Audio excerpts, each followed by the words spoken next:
are in the KUZARI on page 125. I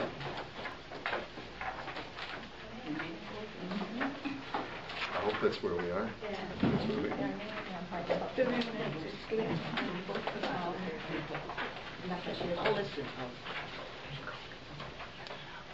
Just to let you know, they just republished the compact edition in one volume, so it's like a new edition.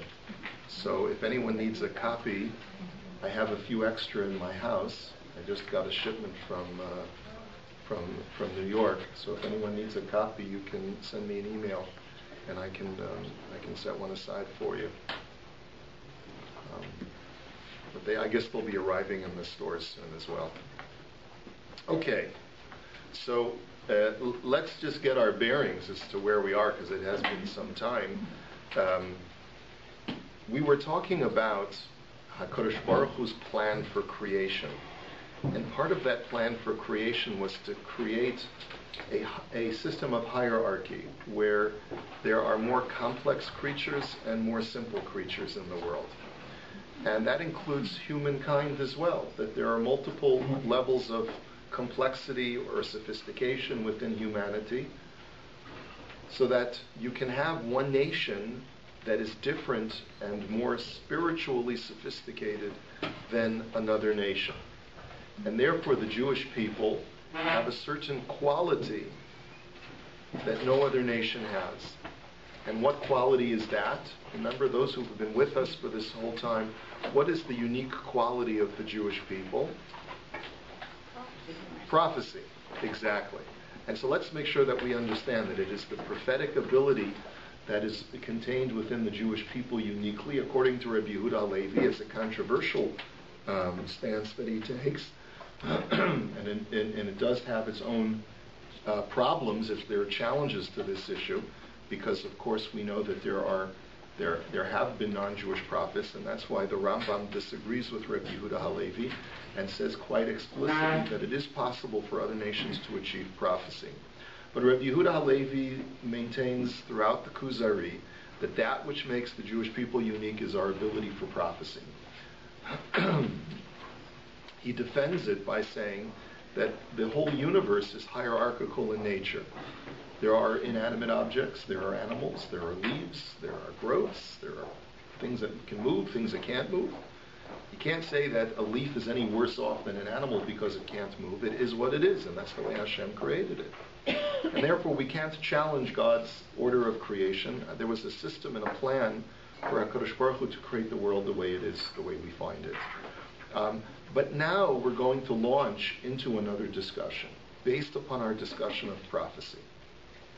And that is that in addition to the ability for a prophet to get a communication directly from Hashem, there is a benefit to all those who come in contact with the prophetic experience, even people who themselves are not prophets. There's the benefit that mankind has to gain by having prophets walk the earth is that prophets provide us with a glimpse of the spiritual utopian reality of what we would call the afterlife. We'll use the term afterlife as a generic term to describe what awaits people after death, because we're not going to get into the specifics of what awaits people after death. But here Rabbi Yehuda Halevi, towards the end of the first essay, is going to launch into a very extensive discussion, which will probably take us a few weeks to properly analyze, a discussion of the absence of the afterlife in the Torah, and how he understands the afterlife, the afterlife's omission being a deliberate act of Hashem, and how the existence of prophecy acts as a perfectly viable substitute for any discussion of the afterlife in the Torah. Now, that may not be readily apparent. How does the existence of prophecy in this world provide us with proof of an afterlife, and provide us with a sufficient, not even necessarily a proof, but sort of like a sufficient alternative to a discussion of heaven and hell. That's not something that's readily visible to us until we actually get into the text. And we'll see why that's such an important topic for Rabbi Yehuda Halevi and for a number of other Jewish thinkers as well.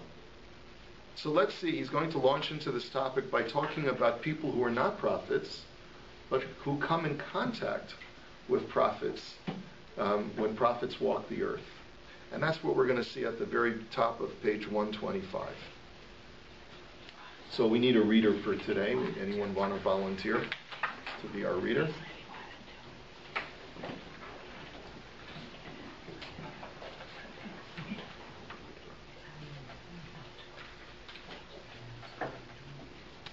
Go ahead. Thank you. You should know that one who comes in contact with a prophet will experience a spiritual renewal when he hears the prophet's divine words. It is then that the individual departs from the normal level of mankind due to the soul's aspiration to reach these angelic levels and its attachment to humility and purity. So what is he saying? He says that even a person who himself is or herself is not a prophet, but who comes in contact with a prophet, such a person experiences a spiritual renewal when he hears the prophet's divine words. So all you need to hear is a Navi reciting the words of Nevuah, and you're immediately imbued with a sense of divine inspiration, even though that's not prophecy. But the words themselves have a metaphysical effect because your soul resonates with those words. Now, this is true potentially even when you just read the words of prophecy, which is why we have a tradition which is, depending upon what level of the mystical spectrum you subscribe to, the more mystical you are, the more you subscribe to this idea, which is that just reading the words of Tanakh provide you with spiritual nourishment, even if you don't necessarily understand the words. So therefore the Ramchal and a number of other mystics tell us that that's the benefit to, let's say, reading Tehillim. And we know that this is something that people engage in all the time, is that they'll have a Tehillim recitation group, or saying a few kapitelach of Tehillim after davening for someone who's ill. And we believe that this has some kind of metaphysical benefit. It nourishes us, or it nourishes the person on whose behalf we are praying. And it provides some kind of benefit. So what he's saying is that when you hear divine words, you're filled with some kind of spiritual uplift. The individual departs from the normal level of mankind due to the soul's aspiration to reach these angelic levels and its attachment to humility and purity. Your neshama sort of gravitates and jumps out towards those words that you hear and wants to reach a higher level. Do we all subscribe to that? Do we all subscribe to the idea that reading words of Tanakh that are recited through prophecy provide something inspiring and nourishing for the neshama? So again, it depends. There are some who would believe that it has to be something that you understand. If you don't understand the words, then you don't get anything out of it. And there are others who say that no, even without understanding it, you connect on some level. I don't know what Rabbi Yehuda Halevi believes. It's too difficult for me to. It's too vague from this paragraph to be able to decipher whether he believes that there's this metaphysical benefit. But it seems like he's suggesting that it requires you hearing the words and at least probably understanding them as well, that the words themselves, because of their divine nature, inspire a person to want to reach the next level. And there are some times when you hear inspiring words and I'm not at that level, but I'm inspired to try and aspire to that level. Okay, so let us continue. So that's one benefit of coming in contact with a prophet, or at least the words of a prophet. Now let's take a look at the next benefit.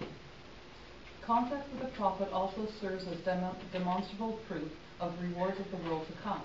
For the aspiration of this higher type of human is that the soul return to its source, separate from its physical senses, and be able to envision the elevated spiritual realm. This then benefits of seeing and hearing this realm's angelic light and divine speech. This superior individual is therefore unafraid of what comes after death, for this type of soul is assured of being spared from death and will live eternally, once its physical vestiges have passed away. Okay, let's hold it right there. Contact with the prophet also serves as demonstrable proof of the rewards of the world to come. How so? Who can tell me how contact with a prophet, or at least someone who experiences prophecy, knows that there is Olam Haba? And he says, by extension, anytime you come in contact with a prophet, you also are given the same lesson as well. What is Rabbi Yehuda Halevi's argument, please? Maybe he's saying that just the fact that somebody can receive prophecy tells you there is a God, he is in contact with humankind, he has expectations for us, he's given us the Torah, things that he says will come true. There are so many things you could see from that. Yes, good. And say a little bit more. Say a little bit more. There's just a little bit more in the text that he's trying to pull out.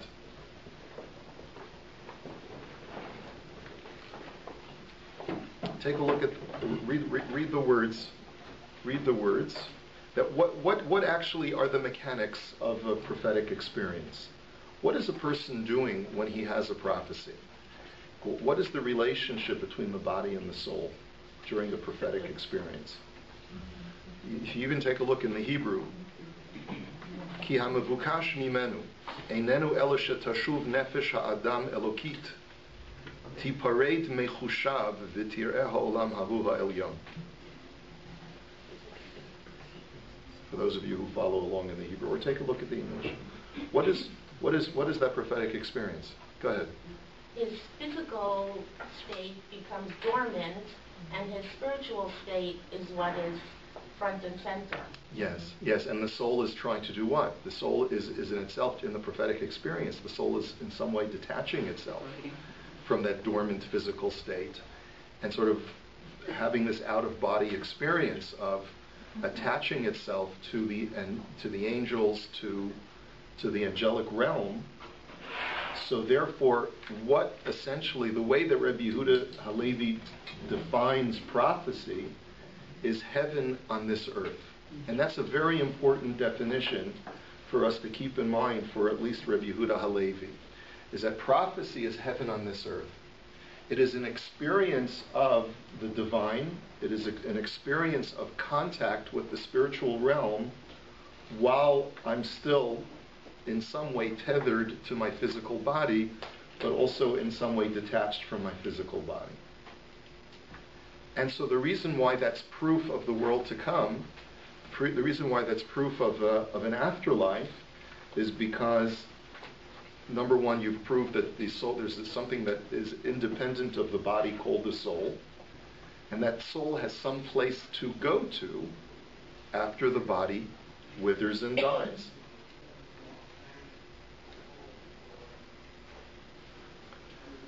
So because by definition, the prophetic experience is something that is completely non-physical. It's something that the body almost is a distraction for. The body is completely superfluous to the prophetic experience. So the point is, which as you mentioned, the body's dormant. The way that Chazal define a prophetic experience for most Nevi'im, with the exception of Moshe Rabbeinu, is that the body, you lose control of all bodily faculties. That's why when Avraham Avinu is described as having a prophetic experience, it says the Sardema nafla al Avram, that a slumber overcame Avraham. His body basically, you separate control over your physical faculties in order for you to be able to detach and reattach yourself to some spiritual dimension. Isn't that what we feel like at night when we sleep? So the Gemara does say that sleep is 1/60th of Nevuah. Sleep is 1/60th of prophecy. So, or a dream, I should say. A dream is 1/60th of prophecy. Sleep is 1/60th of death, and a dream is a mini prophecy. So there is that type of detachment, although it's very, very minimal in comparison to what a prophetic experience is. A prophetic experience is that you go comatose because your body is completely detached from what you're experiencing. Some people have described autism in that way as well, where there's a greater level of detachment from the body and the mind, so that the mind could be brilliant and completely intact, but there's a problem with the connection, the contacts between the body and the intellect. And that's the reason why either there's sensory overload or sensory underload. But the problem is that the contact between the two is faulty. And if you can find a way to channel the intellect outside of the physical senses, then you can actually tap into the autistic individual's mind and be able to have that person communicate and interact with the world. Okay. Okay, so that's going to be his springboard for describing the world to come. Okay. So continue, please, and let's see. When you find a set of teachings. When you find a set of teachings that contains both wisdom and practices which bring the individual to such a lofty state, when these teachings are utilized in the designated place and are applied using the designated methods, then this set of teachings will undoubtedly also preserve the soul after the body has passed away. So here's the logical argument that he's presenting. We have a set of teachings called the Torah, and the Torah provides us as an entree to the prophetic experience. Because for Rabbi Yehuda Halevi, it is pietistic action which brings a person to the prophetic experience. You have to be Jewish, right? That's one requirement to be a prophet. Plus, you have to be pious through your deeds. So if those pious deeds, coupled with my Jewish soul, can propel me to a prophetic experience such that I can connect with the spiritual realm while still tethered in some way to my body, then certainly when I'm completely detached from my body, because my body has died, certainly that set of teachings that I've put into practice while I was alive will help propel me to that world to come, to that very same spiritual realm. So, the afterlife for Rabbi Yehuda Halevi is the same place that a prophet goes to when he's having his prophetic experience, in a generic sense. Of course, there are many, many Sfarim who get into a very technical discussion of the different compartments of the heavenly realm. But Rabbi Yehuda Halevi is not interested in that now. The very fact that there is a spiritual realm where God resides, where his angels reside, and that's where a prophet goes to when he's having a prophecy, is proof to the fact that there's a place for us all to go to when our body passes away. And the way that we get there, what's the passageway to get there? The very same set of teachings that brings a person to prophecy, which is the Torah, is the very same set of teachings and instructions that will bring a person to gain passage to Olam Haba when his body passes away. Now, I should point out that Rabbi Yehuda Halevi is consistent with his belief that it is piety which brings a person to prophecy. As we will perhaps explain a little bit further, and we've touched on a little bit in past discussions of prophecy, it seems like the Rambam is not completely in agreement with Rabbi Yehuda Halevi. For Rabbi Yehuda Halevi, because prophecy is such a supernatural phenomenon, it cannot be directly correlated to the intellect. It's not like the more intellectually developed I am, the more propensity that I have to experience prophecy. And to wit, for Rabbi Yehuda Halevi, you could have a person who may not be that completely developed intellectually, but at the same time is extremely pious, is filled with chesed, and does all of these amazing things with his life. That person can achieve prophecy. For the Rambam, if you look in his discussion of prophecy, he connects it much more to the experience of a developed intellect. And he says that prophecy is the most developed intellect. So therefore, if a person focuses on existential thoughts about the purpose of life and God and all of these other ideas, and goes into a deep trance of meditation, eventually the person can achieve the highest level of meditation, which is the prophetic experience. So for the Rambam, I don't think that you'll be able to create the same corollary that Rabbi Yehuda Halevi is creating between the prophetic experience and the afterlife. If the afterlife is a place of reward and the prophetic experience is an intellectual achievement, then I don't see how necessarily the two are as connected as Rabbi Yehuda Halevi is creating them. But you see that this is another very important distinction in this continual dichotomous structure that we've created between Rambam and Rabbi Yehuda Halevi. Yes? So, is the mind and the intellect part of the body or part of the soul? Well, that's a very good question. I think that it's not so easily answered because the intellect can be broken down into many different components. There are parts of the intellect, I think that the simplest answer is that the intellect is part of the soul, but it is influenced by being attached to the body. So therefore our active consciousness is a product of both what our soul yearns for and for what our body yearns for. But it's clearly a non-physical component of our being, the intellect. And so therefore it belongs to our spiritual side. But for Rabbi Yehuda Halevi, it's not so easy to define what the totality of the neshama is. It seems to be much more than just our conscious intellect. There's something inside of us that's perhaps we're not even connected to consciously that's also considered to be part of the neshama. So the whole question of how to quantify the soul, especially in terms of intellect, is not something that's so easily done. And there's a lot that's written about it. As a matter of fact, many of the Sfarim create different divisions within the neshama. So there's the intellectual neshama, there's the emotional neshama, and different terms are used for ruach, nefesh, and neshama, and other terminologies that are used.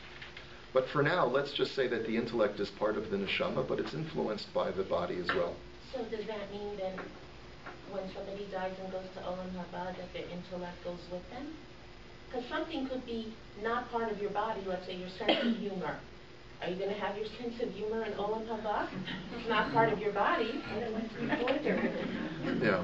Well, I guess it depends what kind of jokes you like to tell.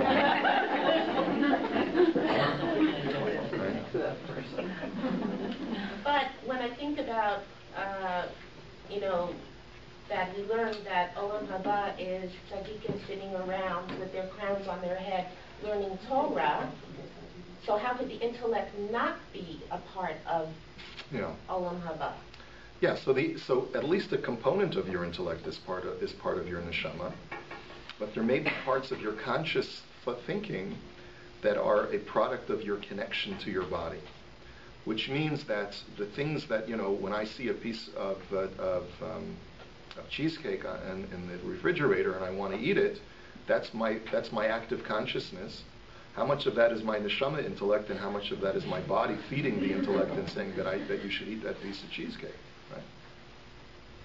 So that's why it's not so easily answered as to the way that I think in life, and certainly my memories will be part of my individuated soul in Shemayim. All of the memories that of my life experience will be part of my neshama.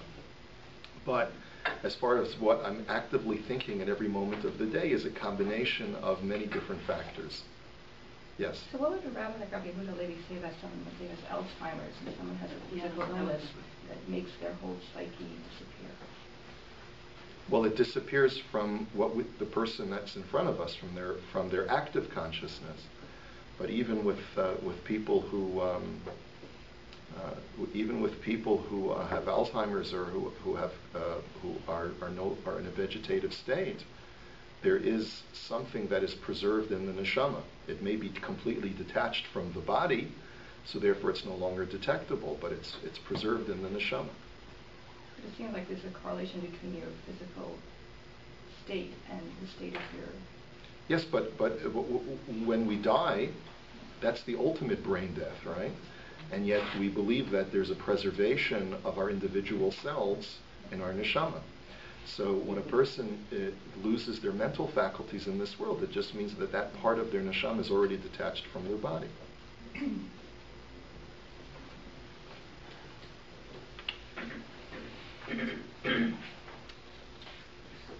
Okay.